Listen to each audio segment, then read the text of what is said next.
Agora vejam aí, é necessário que as pessoas, os crentes, sejam submissos a esses guias para que eles façam isso com alegria. Isso o quê? Isso o quê?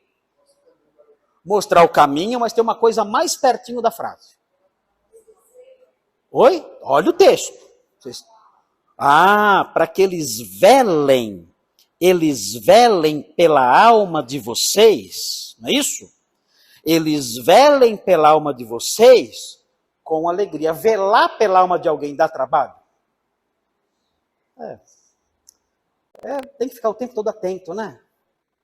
E na hora de ajudar? Tem que ter muita sabedoria para saber o que vai falar. Imagine a alma de alguém que está sendo contaminada por doutrinas falsas. Já imaginou o trabalho que essa pessoa dá? É demais. É cansativo isso. Então o pastor tem que fazer isso com alegria. Mas ele só fará isso com alegria se a igreja for uma igreja serena. Não uma igreja de pessoas rebeldes. Uma igreja de pessoas rebeldes torna o trabalho do pastor ainda muito mais pesado. Então, para ele velar pelas almas, isso é um trabalho árduo. Muitas vezes, às vezes é tranquilo. Às vezes os problemas que atingem o coração das pessoas são problemas comuns da vida. Então os pastores podem ajudar de um modo tranquilo, mostram um texto bíblico, conversa com a pessoa, faz uma visita. Outras vezes os problemas que vêm sobre as pessoas são problemas mais graves. E o pastor tem que ter sabedoria, entendimento, tato, para poder ajudar aquela pessoa e velar pela alma da pessoa de modo eficaz. E isso muitas vezes é cansativo. Eu acho que o que mais dá trabalho para os pastores nessa questão de velar pela alma de alguém é quando a pessoa está se deixando levar por doutrinas falsas. Aí é complicado. Pela minha experiência, o texto não fala isso, né? Mas pela minha experiência é assim. Quando a pessoa ela já se deixou contaminar por doutrinas mentirosas. E aí o pastor descobre. Fala, peraí, mas o que você está falando? O que é isso? Que história é essa? Isso não é correto. Mas quando o pastor descobre, a pessoa já está contaminada por aquilo e já está convencida em grande medida daquelas coisas. Aí é cansativo. É bem difícil. É bem difícil. Porque a pessoa começa a resistir ao ensino.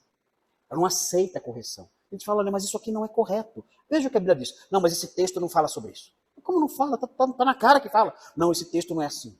Esse texto é de outro jeito. E começa a inventar coisas e você não consegue mais orientar a pessoa. Então isso desgasta demais esse cuidado da alma da pessoa. Aqui na igreja teve casos assim. Teve um caso aqui de um senhor que ele começou a achar números na Bíblia. Ele somava as palavras, cada letra era um número.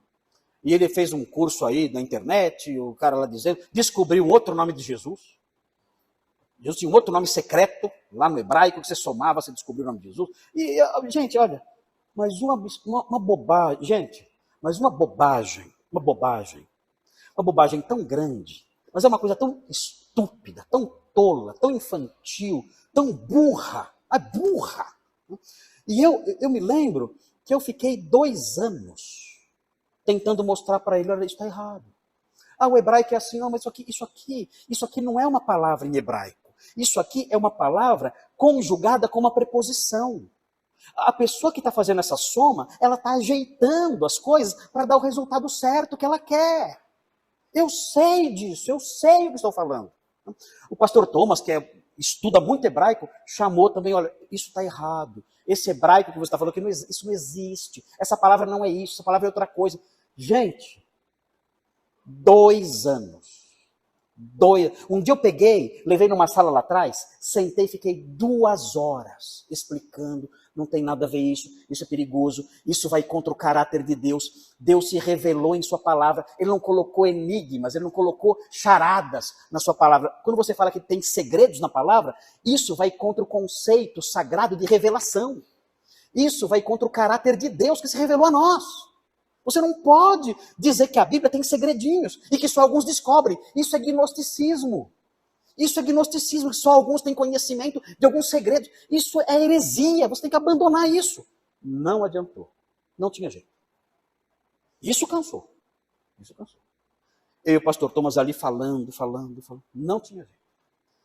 Nós desistimos. Chega, não aguento mais. Não aguento mais. Aí reunimos a igreja e apresentamos para a igreja o problema. Olha, irmãos, olha isso aqui. Os irmãos disseram, não, isso aí. Aí alguns irmãos disseram, olha, ele me abordou para me ensinar isso. Vários irmãos, ele estava trabalhando, procurando vários irmãos para ensinar essas heresias aqui dentro. Ele abordava os irmãos individualmente. Aí, em face da obstinação dele, né?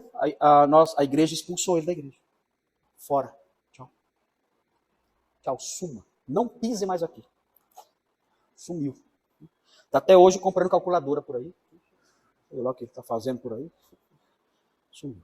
Claro, se ele se arrepender, né? O que a gente faz se ele se arrepender? Recebe de volta, né? Mas ter alguém aqui ensinando mentira para os irmãos? Isso não.